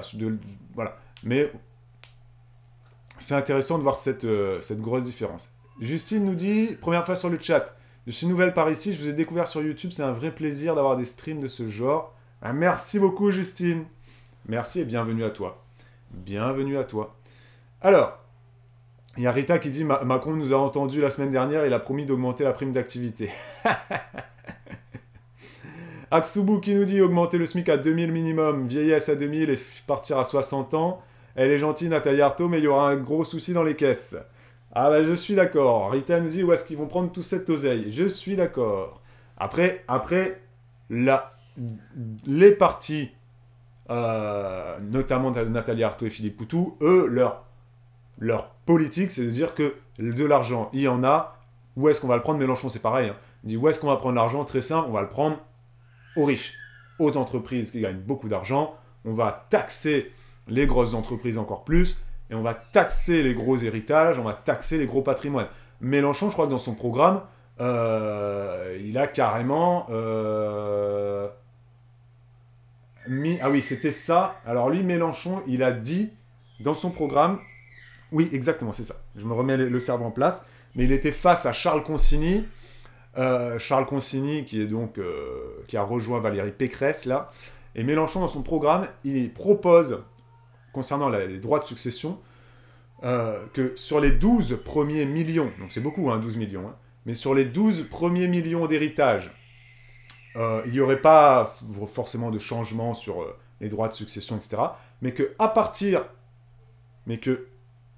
dès le premier million supplémentaire, donc 13 millions, 14 millions, 50 millions, etc., les grosses fortunes, quoi, hein, les stars, les chanteurs, hein, tous les gens que vous aimez, hein, Joe Wilfried Tsonga, Raphaël Nadal, hein, voilà, les millionnaires, on pense souvent que c'est les entrepreneurs. Mais non, les sportifs, les chanteurs, les acteurs, Omar Sy, hein, voilà, par exemple, il y a plein de gens qui ont des grosses fortunes en France et qui sont très proches. Cyril Hanouna, par exemple. Cyril Hanouna est une grosse fortune. Il a peut-être pas 10 millions d'euros de fortune, mais je pense que s'il les a, parce qu'il a acheté dernièrement une maison en Californie, je crois qu'il a acheté une maison aux alentours des 4 millions d'euros. 4 millions d'euros, 4 millions de dollars. Donc Cyril Hanouna est concerné par cette proposition de Mélenchon. Je pense que Cyril Hanouna, il doit être millionnaire. Je pense qu'il doit être bon millionnaire. Je pense qu'il doit y être aux 10 millions. Hein. Mais Arthur, Jean-Pierre Pernaut, enfin voilà, tout ça. Foucault, etc. Donc Mélenchon lui propose de, voilà, jusqu'à 12 millions d'héritage de patrimoine. Il va appliquer la loi qui est appliquée là maintenant, là, sur les droits de succession. Mais à partir du 13e million, il prend tout. Il prend tout. C'est-à-dire que les mecs, ils peuvent donner jusqu'à 12 millions à leur descendance, mais de 13 à 100 ou à 1 milliard, il prend tout, Mélenchon. Et alors, face à lui, il avait Charles Consigny, il lui disait, mais monsieur Mélenchon, je vais vous dire quelque chose, avec sa voix comme ça. Vous allez rien prendre du tout, parce que les gens qui ont de l'argent, ils vont se barrer, ils vont tout faire pour sécuriser leur patrimoine, parce qu'ils ont travaillé pour mettre en sécurité leur famille sur des générations et des générations. Donc vous n'allez pas leur dire qu'ils peuvent donner 12 millions et qu'ensuite, tout le reste, vous le prenez. Voilà. Et donc ça a été très drôle comme séquence. Ça a été très très drôle. Je ne sais pas si vous l'avez vu. Voilà. Selon l'hebdomadaire, nous dit Curly, Cyril Hanouna touchera à peu près 40 000 euros par mois uniquement pour l'animation de TPMP. À ce montant, et bien évidemment, il faut ajouter toutes les dividendes, ouais, t'as raison, de sa société de production, etc., etc., etc. Oui, non, mais c'est ça. Cyril Hanouna, il est bien. Il est bien. Mais il est quand même très apprécié par tous les gens du bas peuple. Hein, et c'est ça qui est très très drôle aussi en France. Hein. C'est que, voilà, moi, ça me fait rire ce clivage gauche-droite où la gauche, c'est les pauvres, la droite, c'est les riches. Alors que c'est pas du tout ça. Mais bon, voilà. Donc, moi, mon avis perso, je suis aussi pour l'augmentation de la retraite à 65 ans. Et pour revenir sur ce que nous disait Ika, qui disait « Moi, je suis infirmière et je ne me vois pas faire ce métier-là jusqu'à mes 65 ans. » Ika, je vais te dire ce que Curly a dit. Changement de carrière ou réorientation professionnelle. Parce que c'est vrai que, Ika, ce que tu dis souvent, c'est un dialogue qu'on entend très souvent chez les gens qui sont favorables à la retraite à 60 ans. Honnêtement, moi, j'ai plein de gens autour de moi qui ont 60 ans. Honnêtement, ils peuvent encore travailler. Ils peuvent encore travailler. Des gens très proches de moi, ma famille ou autres, ça dépend du métier. Ça ne veut pas forcément dire que tu peux faire le métier que tu fais actuellement. Parce que, par exemple, un prof ou une infirmière ou peu importe, j'ai pas de métier qui me vient en tête. Il y a des métiers qui, effectivement, à un moment donné, tu vas être lassé. Les profs, par exemple, il y en a, ils peuvent être lassés en fin de carrière parce que, voilà, c'est plus le métier qu'ils ont connu il y a 30 ans en arrière. Idem pour les infirmières, pour les médecins, ça dépend où tu travailles, mais tu peux être lassé. C'est l'âge faisant, il y a un phénomène sociologique qui s'explique, qui est normal. Plus tu vas t'approcher de la retraite, plus tu vas être moins motivé, parce que tu sais que tu vas bientôt être à la retraite, donc tout va faire que, en fait, voilà, tu vas être un peu plus fatigué, un peu plus, voilà, tu vas lever un peu le pied, etc. Mais, mettre la retraite à 65 ans, ça ne veut pas dire que le métier que tu fais à 20 ans, tu vas devoir le faire pendant 45 ans. Ça ne marche plus comme ça, la vie. Ça, c'était à l'époque de nos parents, où tu rentrais à Air France, à 20 ans, tu ressortais à 60 ans, tu avais fait toute ta vie à Air France. Tu vois, ça n'existe plus maintenant. Ça n'existe plus maintenant. Les gens, ils ont plusieurs métiers. Ils ont plusieurs activités professionnelles en même temps. Ou alors, ils vont faire un métier pendant 5 ans, pendant 10 ans, pendant 15 ans. Et ils changent après. Ils changent. Voilà. Ils vont être profs, et puis après, ils vont arrêter, ils vont faire de la formation pour adultes. Ça reste de la pédagogie, mais voilà. Il y a plein de gens comme ça qui font plusieurs métiers. Soit en même temps, soit tout au long de leur vie. Alors, ça te permet, moi je trouve, c'est effectivement moins sécuritaire, mais ça permet de rajouter un peu de variété, on va dire, à ta vie, voilà.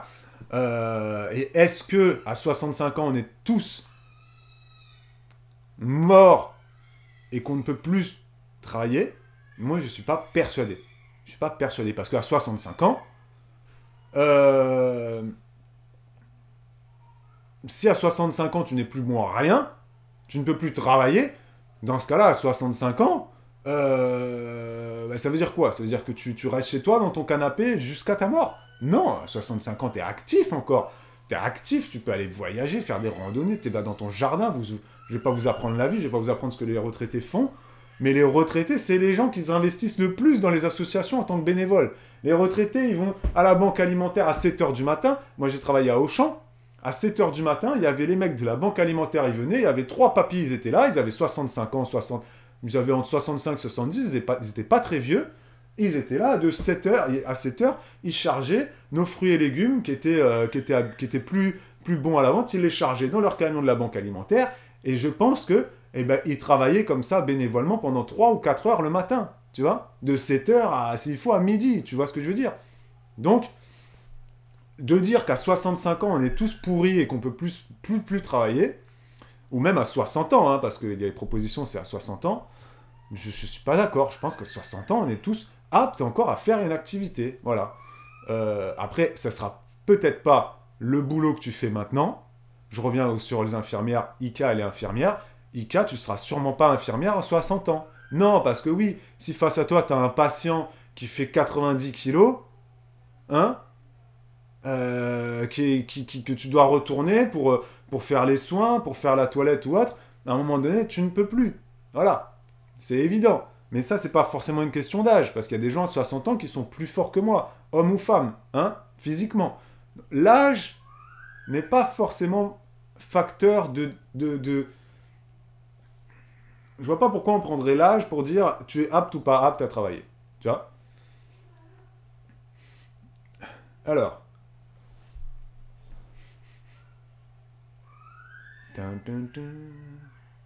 Qu'est-ce que vous nous dites? Il y a Aksubu qui dit « Je suis d'accord qu'il y a des différences énormes dans notre pays, mais les gens, cet argent, ils l'ont pas non plus volé, faut arrêter 2 minutes. » Je suis d'accord avec toi. Hein. Ouais. Je suis d'accord avec toi. Les gens qui ont de l'argent n'ont pas volé leur argent. Après, oui, si on prend l'exemple de ceux qui font de la télé-réalité, comme le dit Rita par exemple, on peut se dire, bon, c'est de l'argent très facile qu'ils ont gagné, mais ils ne l'ont pas volé. C'est de l'argent facile qui leur a été donné. Voilà. C'est pas volé. Juste, ils proposent un contenu sur les réseaux sociaux, ils se font rémunérer 10 000, 20 000 euros pour faire des publicités pour des objets, des produits de merde. Ils ont une audience qui les suit. C'est pas moral, mais c'est pas de l'argent qui est volé. Voilà, c'est pas de l'argent qui est volé. Alors, il y a Roulia qui dit, mais du coup, Babou, lorsque tu dis que si on les impose trop, ils vont partir, ils vont quitter la France, s'ils restent sans payer d'impôts, ils servent à quoi en France? Alors, Roulia, tout le monde paye des impôts en France. Tout le monde, hein. Tout le monde paye des impôts en France. Et les gens qui ont des grosses fortunes, en plus de payer des impôts, déjà ils payent plus d'impôts que toi et que moi, et que tout le monde réuni sur ce live, ils embauchent des gens, ils font vivre des gens, ils ont des entreprises. Même les gens de la télé-réalité, là je viens de cracher sur eux, les gens de la télé-réalité, ils ont des salariés. Je dis pas que c'est des saints et qu'il faut il faut aller au Vatican avec eux et puis enfin bref, voilà, hein, faut pas les sanctifier ou les... Non, mais ils font vivre aussi des gens, hein, ils emploient des gens, des monteurs, des community managers, ils emploient du monde, hein, des juristes, des avocats, ils emploient du monde, voilà. La télé-réalité, c'est pas forcément très moral, surtout les placements de produits sur Instagram, mais voilà. Ça, c'est un autre sujet. Le problème en fixant un âge, nous dit Marvini, c'est que certaines personnes sont encore en pleine forme à 60 ans. Voilà. Bah voilà, exactement. Je le vois avec mes parents. Ma mère, elle pète la forme alors que mon père a beaucoup de problèmes de santé. Exactement. Je suis d'accord. Parler de l'âge, ça ne sert à rien. Il y a Lolita qui dit qu'il faut surtout arrêter de parler en âge de départ, mais en annuité.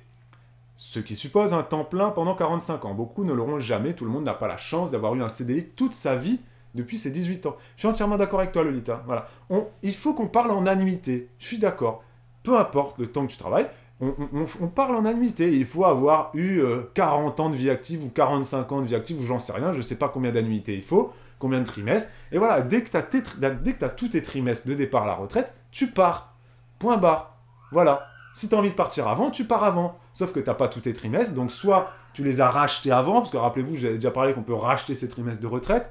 Bon, ça coûte cher, vaut mieux le faire quand on a 20 ans. Notamment, c'est les étudiants qui font des études longues qui peuvent racheter leur trimestre de retraite. Moi, je ne l'ai jamais fait. Bon, voilà, il y en a qui le font. Ou alors, ben voilà, si tu n'as pas tous tes trimestres, ben, tu continues à travailler. Tu continues à travailler, pas forcément à temps plein. Tu continues à travailler, tu fais des mi-temps, tu fais des saisons, tu vas ramasser les pommes, faire les vendanges. Il y a plein de gens de 65 ans qui vont travailler dans les vignes, qui vont ramasser les pêches, etc. Alors, il y en a plein qui disent « Ouais, mais ils font ça, c'est parce qu'ils ont besoin d'argent, qu'ils n'arrivent pas à s'en sortir. » Oui, peut-être.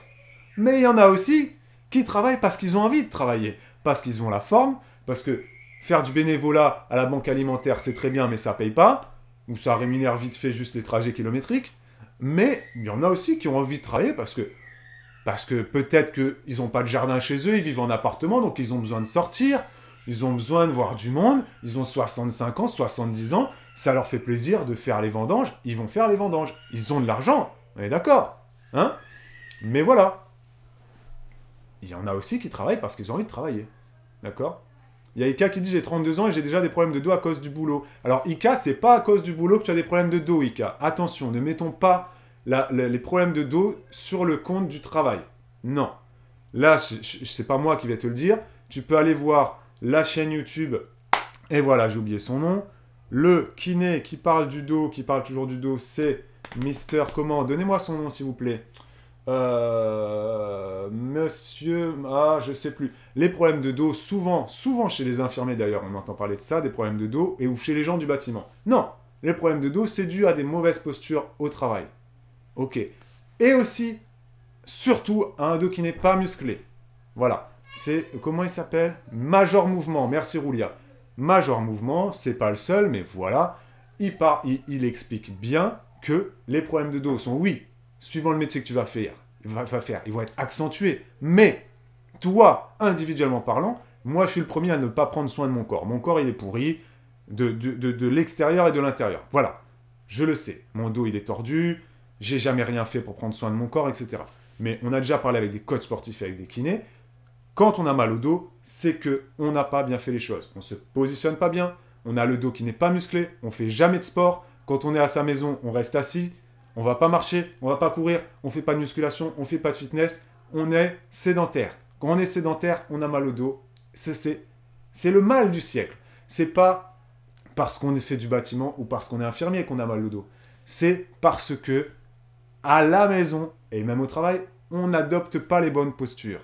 Et surtout qu'on a un dos qui est pourri, qui est tordu, qui est pas musclé. On fait pas de gainage, on fait rien. Faut dire ce qui est. On va pas nager à la piscine. Pourtant, tout le monde le sait. Aller nager à la piscine, ça muscle le dos, ça muscle tout le corps. Personne le fait. Personne va nager. On reste assis. On fait pas on va pas marcher. Voilà. Donc, moi le premier. Moi, des fois, je te jure, j'ai mal au dos. Je suis resté assis toute la journée. Je suis cassé. Cassé.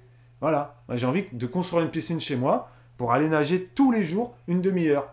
Parce que voilà, j'ai 35 ans et je suis comme toi, Ika, j'ai l'impression d'avoir un corps, j'ai l'impression que mon corps, il a 15 ans de plus que mon âge. Tu vois? C'est pas normal. C'est pas normal. Et donc, j'imagine même pas si j'étais infirmier, tu vois? Voilà. J'en aurais déjà marre à 40 ans, tu vois? Donc, voilà. Alors, il y a Aksubu qui dit soutien scolaire aussi pour les enfants. Beaucoup de personnes âgées font ça. Ouais, c'est clair. Il y a beaucoup de personnes âgées, pas forcément des anciens profs, t'as raison, qui font aussi du soutien scolaire. T'as totalement raison. Donc pour l'âge de départ à la retraite, bon bah on est d'accord, j'allais dire non, on n'est pas d'accord. Mais moi, je suis partisan, et comme une majorité là d'entre vous, que ça serait bien qu'on l'augmente, hein, parce que honnêtement, comme l'a dit Caro tout à l'heure, on travaille tous beaucoup plus tard. Comme l'a dit Lolita, on n'a pas tous la chance d'avoir un CDI à 18 ans. Donc, à un moment donné, voilà, faut dire ce qui est. On n'a pas nos annuités, on n'a pas tous nos... On peut pas avoir cotisé suffisamment à la retraite à 60 ans. C'est impossible. Sauf si...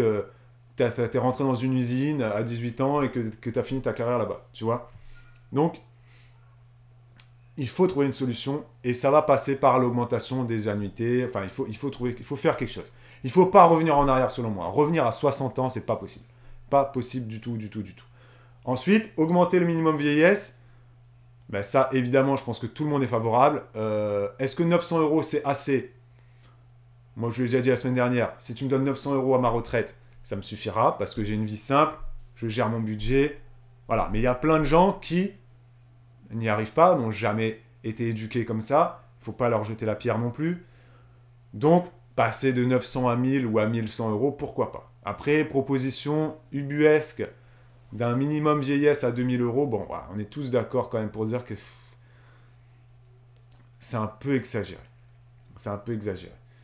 Ensuite, je voulais vous montrer les propositions concernant les minima sociaux. Et après, on terminera là-dessus. Ben voilà, il nous reste 10 minutes. Regardez donc minima sociaux, donc c'est RSA, AAH pour les allocations handicapées. Il y en a plein, hein, voilà, il y en a pas mal. Hein. Des aides sociales en France, il y en a beaucoup. Hein. Alors là, vous voyez, il y a allocation de solidarité spécifique, donc ça c'est l'ASS. L'ASS, c'est ce qui suit le chômage. Le chômage, c'est l'ARE, allocation de retour à l'emploi. Pardon, je suis désolé. Et quand tu n'as plus droit à l'ARE, au chômage, tu peux avoir droit à l'ASS. L'allocation de solidarité spécifique, c'est une petite prolongation de ton chômage, et donc là, qui était versée par l'État, directement. Comme le RSA, comme l'AAH, etc. Bon. Ou encore la prime d'activité. Bon, là, ça parle surtout du RSA, on va rester sur le RSA. Donc Nathalie Arthaud, elle propose de fixer un revenu minimum à 2000 €. Donc je ne sais pas ce qu'elle a avec ce chiffre, Nathalie Arthaud, mais elle veut un RSA à 2000 €, un minimum vieillesse à 2000 € et un SMIC à 2000 €. C'est-à-dire qu'un mec, pour Nathalie Arthaud, un mec qui ne travaille pas peut avoir un minimum de 2000 € qui tombe tous les mois dans sa poche. C'est-à-dire qu'à un moment donné, votons tous pour Nathalie Arthaud. Hein. Alors moi, je n'arrive pas à comprendre Comment on peut être autant déconnecté de la vie, en fait? Ce n'est pas possible. Elle n'a aucune notion, cette dame. Je respecte la dame, hein, mais elle n'a aucune notion de ce que vaut 1 euro. Voilà. Hein, voilà, la valeur de l'argent, elle ne sait pas ce que c'est. Non? C'est-à-dire que minimum vieillesse à 2000 euros, RSA à 2000 euros, c'est-à-dire qu'à un moment donné...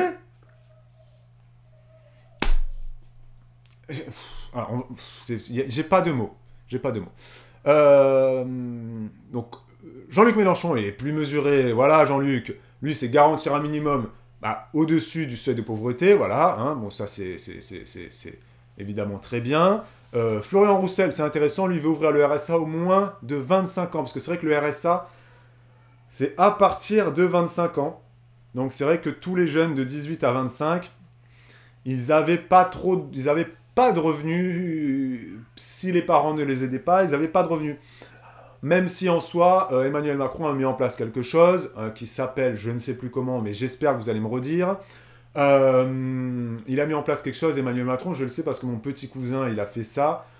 C'est pour les jeunes de 18 à 25 ans. Ils ont un revenu d'environ 500 euros par mois et il faut qu'ils suivent des formations. Voilà, il faut pas qu'ils aillent au lycée, je veux dire, c'est pas du 35 heures par semaine, hein, mais il faut qu'ils suivent qu'ils suivent vraiment une formation chaque semaine. Voilà, ils ont des heures de formation à suivre, des présents, il faut qu'ils soient présents, etc., qu'ils se forment. Et donc, ils sont rémunérés aux alentours de 500 euros pour suivre cette formation-là. C'est pas le service civique, non, parce que le service civique, c'est un travail. Je sais plus comment ça s'appelle. Alors là, si vous arrivez à me retrouver le truc, c'est un jeune, une solution, Rita, c'est ça, mais je crois qu'il y a un autre nom.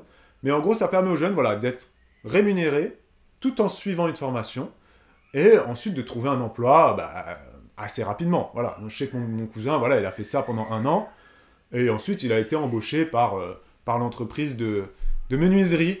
Voilà. Et donc maintenant, il pose des fenêtres, des portes vitrées, il fait des trucs avec le bois. Garantie jeune, peut-être? C'est peut-être ça? Je sais pas. Merci à toi, Vessi, merci pour ton premier commentaire. Garantie jeune, peut-être c'est ça, je sais pas exactement. Mais en gros, c'est ça l'idée. Donc ça, c'est Macron qui l'a mis en place. Faut dire ce qui est, hein. Donc moi, je sais que je l'ai vu factuellement dans ma famille. Mon petit cousin, à 18 ans, il est sorti, il a eu son bac pro. Hop, il aurait pu faire de l'apprentissage, parce que c'est bien aussi l'apprentissage, les contrats d'apprentissage, de professionnalisation. Il a choisi de rentrer dans ce dispositif-là qu'Emmanuel Macron a mis en place. Donc c'est un genre de RSA pour les jeunes, même si en soi ils ont la condition d'être présents à une formation, etc. Mais ça lui a permis d'avoir une première indemnité, c'est pas vraiment un salaire, de continuer sa formation après son bac pro et de trouver un boulot un an après, je crois, plus ou moins. Un an ou 2, je sais plus. Donc voilà, c'est vrai que pour les jeunes de moins de 25 ans, il faut faire quelque chose. Est-ce que forcément leur donner le RSA sans condition, est-ce que c'est la bonne idée? Je ne sais pas. Parce que du coup, à 18 ans, même si tu ne travailles pas, tu auras du coup forcément 500 euros tous les mois. Le RSA, c'est plus ou moins 500 euros. Est-ce que c'est forcément bien de donner aux jeunes comme ça un revenu minimum sans condition à partir de 18 ans, comme le propose Florian Roussel? Je ne sais pas. Après, on pourrait mettre un RSA jeune, comme le propose Jean Lassalle. Un RSA jeune serait donc différent du RSA normal. Bon, voilà.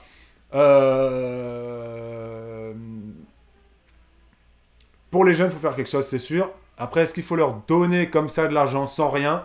Pas persuadé. Moi, je trouve bien que voilà, les jeunes, ils aient de l'argent, mais qu'ils aient obligation de se former. Ça devrait continuer. C'est quelque chose qui devrait être... même si Macron n'est pas réélu, on devrait le continuer.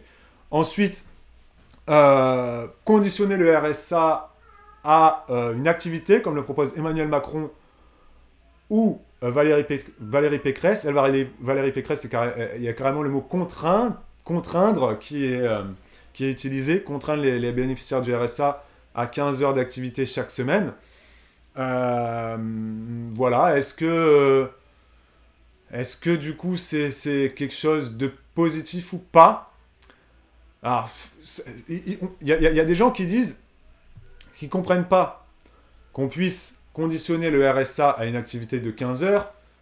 Pécresse, c'est 15 heures, Macron, c'est pareil, je crois qu'il avait parlé de 15 heures, parce qu'ils disent, ouais, mais dans ce cas-là, c'est l'équivalent plus ou moins d'un mi-temps. Hein, parce que 500 euros contre 15 heures de travail, si tu le mets produit en croix par rapport au SMIC, 35 heures, 1200 euros, 15 heures, 500 euros, ça fait plus ou moins un mi-temps. Hein, parce qu'un mi-temps, c'est 20 heures, je crois, c'est ça, plus ou moins, quand on prend un mi-temps, si on travaille plus ou moins 20 heures, et on a un salaire de plus ou moins 700 euros. Voilà, bon, ouais, 600, 700 euros, voilà. Donc, il y en a qui disent, dans ce cas-là, c'est plus un RSA. C'est un contrat de travail de 15 heures et tu me payes 500 euros. Je comprends les gens qui ont ce point de vue-là. Mais aussi, moi, ce que je trouve pas mal, c'est que du coup, de contraindre le RSA à une activité, c'est que du coup...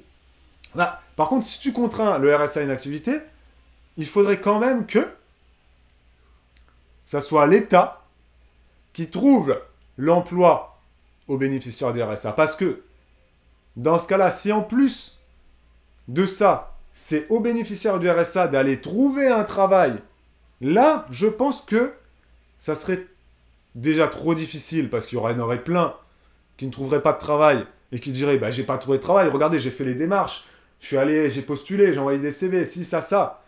Je trouve pas, bah, donnez-moi quand même mon RSA. Donc, trop compliqué à gérer. Par contre, si c'est l'État qui dit on vous donne le RSA à 500 euros par mois et vous devez travailler à hauteur de 15 heures par semaine dans telle ou telle mairie, dans les écoles. Il y a plein d'endroits où tu peux faire travailler les gens. Hein. Dans les hôpitaux, dans les écoles. Moi, je suis désolé, dans l'école de ma fille, là, il y a des ballons qui sont sur le toit de l'école. Ça fait 15 jours qu'il y a des ballons sur le toit de l'école. Bah, limite, j'ai envie d'y aller moi avec mon escabeau pour aller chercher les ballons. Parce que les enseignants, ils vont pas aller sur le toit de l'école pour aller chercher les ballons parce qu'ils n'ont pas le droit. S'ils tombent, s'ils se cassent une jambe, faut pas qu'ils fassent ça devant les enfants, ça ne montre pas le bon exemple. Donc, on est obligé d'attendre que les employés de la mairie viennent avec leur petite échelle à 3 parce qu'il en faut un qui tienne l'échelle, blablabla, faut signer un papier, faut dire je vais récupérer les ballons en hauteur, à hauteur de plus de 3 mètres, c'est chiant. Alors que, pourquoi pas, effectivement, les bénéficiaires de la RSA, tu pourrais leur dire, toutes ces missions-là qui prennent 3 heures, qu'est-ce que je raconte 3 mois à être fait, notamment dans les écoles, les peintures dans les cours de récréation, la pelouse, la tonte de la pelouse dans les écoles publiques, c'est catastrophique. Des fois, les directeurs, elle n'est pas là, Tahiti. Non, elle n'est pas là. Tahiti, elle est directrice d'une école. Elle était. Il faut qu'ils fassent des demandes des mois à l'avance pour fixer des états. Voilà. Pourquoi pas, effectivement, dire ouais, tous les bénéficiaires du RSA, ça serait la réserve de nos communes. Voilà. Et quand on a besoin de quelqu'un, on va chercher Monsieur Martin et Madame Intel. On dit voilà, là, cette semaine, tu as 4 missions. Aller récupérer les ballons ici, faire la peinture là, faire ci, faire ça. Voilà, bim. Et tu y vas. Et ils y vont. Ils travaillent pendant 15 heures. Et ça nous fait gagner du temps. Parce qu'il faut dire ce qui est dans les communes. Je ne dis pas que tout va trop lentement, mais franchement, tout va trop lentement. Est-ce que c'est les employés municipaux qui vont trop lentement? Est-ce qu'il y a trop de procédures? Est-ce qu'il y a trop de paperasse? Est-ce qu'il y a trop de contraintes, trop de normes? Peut-être. Ok. Mais cette idée de conditionner le RSA à une activité, si c'est le gouvernement qui propose et qui donne l'activité en question aux bénéficiaires du RSA, voilà, je suis favorable. Par contre, si on leur demande d'aller chercher un travail pour avoir le RSA, bon là non, là c'est plus du RSA, là c'est juste un genre de salaire, quoi, tout simplement. Enfin bon, bref, t'as compris l'idée, quoi. Voilà. Ah bah c'est reparti, bon bah super. Bon bah voilà, donc là on était sur le RSA. Qu'est-ce que vous pensez de ce que je viens de dire là? Est-ce que vous êtes un peu d'accord avec ce que je viens de dire ou ça vous parle pas trop là, ma proposition? Je suis d'accord, nous dit Aksubu. Ouais bah voilà, c'est ça. Après c'est vrai que, du coup si tu conditionnes le RSA à une activité, le RSA c'est versé par l'État, donc ça ne peut être qu'une activité liée à la fonction publique. Donc les communes... Voilà, les départements, les écoles, travailler dans les hôpitaux, voilà. Dans les hôpitaux, c'est pareil. Tu peux dire aux bénéficiaires du RSA, évidemment pas d'aller faire les soins, bien évidemment non. Mais ils peuvent travailler dans les cafétérias. travailler sur le parking, pour nettoyer les parkings, nettoyer les ascenseurs, nettoyer les cages d'escalier. Voilà, ils peuvent s'occuper de ça. Il y a plein de choses qui peuvent se faire. Il y a plein de choses qu'on peut faire. Il y a nos hôpitaux, il y a certains hôpitaux qui sont pas très propres, hein, qui mériteraient des petits coups de peinture, etc., etc., etc. Donc, voilà. Ça pourrait être une bonne idée. Effectivement, les bénéficiaires du RSA, si on veut conditionner, bon, pourquoi pas. Est-ce que vous êtes d'accord ou pas du tout? Pas du tout. Vous avez le droit de parler, hein, vous avez le droit de me le dire. Il y a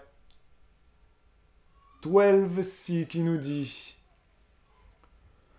la garantie jeune, c'est organisé par la mission locale, c'est des cours, des formations autour du travail, faire un bon CV, comment chercher un travail, etc. Après, il y a des cours plus spécifiques, mais le but, c'est de trouver un travail à la fin. Mon ex est CDI et préparateur de commandes depuis 5 ans, il a trouvé ce job grâce à la garantie jeune. Ouais, bah ouais, c'est très bien ça, c'est très bien la garantie jeune, c'est franchement bien. Hein. Il y a Lolita qui dit bah, s'il y a soi-disant des heures de taf à faire, pourquoi est-ce qu'ils n'embauchent pas? Les bénéficiaires du RSA préfèrent avoir un travail. Faut arrêter de dire ils se reposent sur le RSA. C'est 565 €, les gars, j'appelle pas ça profiter du système. C'est une situation terrible, tu survis à peine. Alors c'est totalement faux, Lolita, ce que tu dis. Tu survis pas à peine avec le RSA, parce que je peux te dire que moi, venant de La Réunion, alors c'est fait très cliché, mais il y a plein de gens autour de moi à La Réunion qui étaient bénéficiaires du RSA, qui faisait du travail au black et qui vivait bien mieux que mon père, par exemple, qui a été aussi au RSA. Hein, voilà, j'ai aussi eu des gens de ma famille proche qui avaient été au RSA. Moi-même, j'aurais pu être au RSA, mais non, attention. Hein. Après, pourquoi est-ce que s'il y a des heures de taf à faire, pourquoi est-ce qu'ils n'embauchent pas? Je pense que tout simplement parce que si tu embauches quelqu'un que tu dois rémunérer 500 € net pour 15 heures de travail, Lolita, ça coûtera donc aux communes, aux mairies, ça ne coûtera pas 500 €, mais ça coûtera 1200 voire 1400 € parce qu'il y a les cotisations patronales, bien évidemment. Il y a beaucoup plus de choses. Donc là, le RSA, lui, il n'est pas soumis à cotisation patronale notamment. Donc, demander aux bénéficiaires du RSA de travailler dans ta commune, ça permet aux bénéficiaires du RSA de se réinsérer dans le monde du travail, de reparler à des gens autour d'une activité professionnelle, et ça coûte moins cher. Faut dire ce qui est. Voilà. Il y a Aksubu qui dit d'ailleurs, il y a quelqu'un sur les lives qui est au RSA et qui dit qu'elle arrive à mettre de côté. Mais entièrement d'accord, Aksubu. Bah oui, mais bien sûr. Il y a des gens au RSA qui arrivent à mettre de côté. Je vous le dis tous les mardis. Lolita, je le dis tous les mardis. Lolita, elle dit avec 565 €, tu arrives à payer un loyer et à vivre. Ben voyons. Bah, tu peux. Oui, tu peux, bien évidemment, tu peux. Mais bien sûr, tu peux. Bien, par contre, tu vas pas être propriétaire. Je suis d'accord avec toi, Lolita. Hein. Tu vas évidemment vivre dans un logement social, Lolita. Mais c'est évident quand tu es bénéficiaire du RSA. Ben oui, quand tu es bénéficiaire du RSA, tu as accès ensuite à toutes les aides. Toutes les aides possibles. Enfin, je veux dire, on laisse pas les bénéficiaires du RSA à la rue. Il faut arrêter de dire qu'ils survivent. Non, il y a le RSA qui est mis en place en France. Il y a la CMU, tu payes pas de mutuelle. Il y a plein de choses comme ça. Il y a Aksubu qui dit les bénéficiaires du RSA souhaitent un vrai travail. En attendant, je suis pas sûr qu'ils kiffent rester chez eux à ne rien faire non plus. Voilà, donc pourquoi pas effectivement dire allez, remettez un pied dans le monde du travail. Voilà. Pourquoi pas? Je dis pas que c'est la meilleure solution. Pas du tout. Juste que c'est une solution qui reste envisageable. Voilà. Qui reste envisageable. Parce que, effectivement, donner de l'argent aux gens, ça coûte beaucoup à l'État. Hein, faut dire ce qui est. C'est la politique sociale de la France. Je ne remets pas ça en question. C'est très bien qu'il y ait le RSA. Comme c'est très bien qu'il y ait le minimum vieillesse. Voilà. Mais, voilà, ce sont des aides qui ne sont pas issues d'une cotisation préalable. Hein, contrairement, par exemple, à ton chômage. Ton chômage, c'est un droit. Tu as cotisé. Tu étais actif. Tu as cotisé pour ton chômage. C'est comme ta retraite. Tu as cotisé pour ta retraite. Voilà. Le minimum vieillesse ou le RSA. Les gens qui n'ont jamais travaillé de leur vie, il y a des gens qui n'ont jamais travaillé, les parents en foyer, les conjoints collaborateurs, d'agriculteurs ou autres, n'ont jamais travaillé, ils n'ont donc pas cotisé pour leur retraite. Donc ils ont le minimum vieillesse. Tu vois ce que je veux dire? Il y a des minimums vieillesse. C'est l'équivalent du RSA. Voilà. Après, on peut se poser la question de pourquoi est-ce qu'on fixe un RSA à 500 € et un minimum vieillesse à 900? Parce que selon moi, c'est la même chose. C'est la même chose que tu sois retraité ou que tu aies 30 ans. Si on te donne un minimum pour vivre, pourquoi est-ce qu'on juge que, passé 60 ans, on te donnerait 900 € et avant, c'est 500? Voilà. Mais encore une fois, il y a plein d'incohérences et on pourrait refaire le monde et c'est pour ça qu'il y a de la politique. Hein. Voilà. Mais moi, je suis pas forcément contre le fait de conditionner. Voilà. Il y a Aksubu qui dit peut-être pas conditionner, mais peut-être plutôt déjà proposer. T'as raison, Aksubu, proposer, effectivement. Proposer aux gens. Mais après, les gens, si tu proposes, ils vont dire, ouais, mais... Ouais, oui, après, tu peux essayer de proposer. Mais dans ce cas-là, ça permettrait à Aksubu de voir si, effectivement, si tu proposes aux gens une activité professionnelle, de revenir, de sortir de chez eux pour travailler, faudrait voir combien de gens accepteraient Aksubu. C'est intéressant ce que tu dis. Est-ce qu'il y a des gens qui se diraient pas, oui, mais à salaire égal, pourquoi j'irais travailler? Je veux dire, tu vois. Si là, c'est juste une proposition, moi, je peux ne pas travailler et toucher le RSA, et là, tu me proposes d'aller... C'est intéressant, je dis pas que tout le monde refuserait, je dis que ça serait intéressant de voir combien irait, effectivement. Mais je pense que c'est pas possible. C'est pas possible. Il y a Florence qui dit qu'il faut arrêter l'hypocrisie. Évidemment qu'il y a des gens au RSA qui ne kiffent pas rester chez eux et souhaitent un travail. Mais il y en a d'autres qui profitent du système car ils arrivent à vivre avec ce montant, donc ne veulent pas travailler pour avoir plus. Entièrement. Je suis d'accord avec toi, Florence. Voilà. Je suis entièrement d'accord avec toi. Parce que, notamment,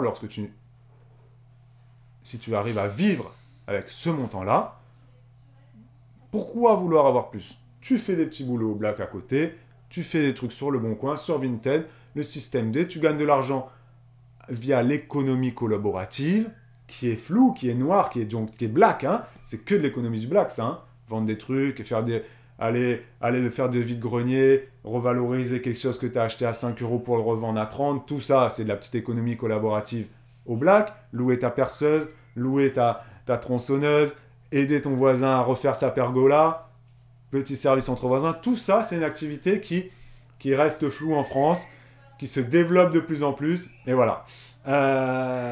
Donc c'est un vaste sujet. Rita, elle n'a pas donné son avis là-dessus, hein. Elle voulait qu'on parle du RSA, elle n'a pas donné son avis, Rita, elle a dû partir. Mais voilà, donc, pour le RSA, il y en a deux gros qui sortent du lot en proposant le conditionnement du RSA. Est-ce que c'est une bonne idée ou pas? On le verra, hein. C'est Macron et Pécresse. Voilà. Et vous l'avez vu que Marine Le Pen, elle, je vous disais tout à l'heure qu'elle avait beaucoup de social dans son programme.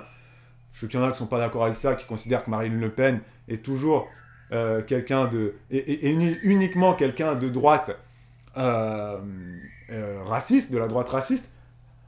Il y a beaucoup de social dans le programme de Marine Le Pen. Si on doit analyser les programmes de droite, c'est selon moi, Marine Le Pen, c'est la plus sociale des 4 ou 5 candidats étiquetés à droite. Hein, voilà.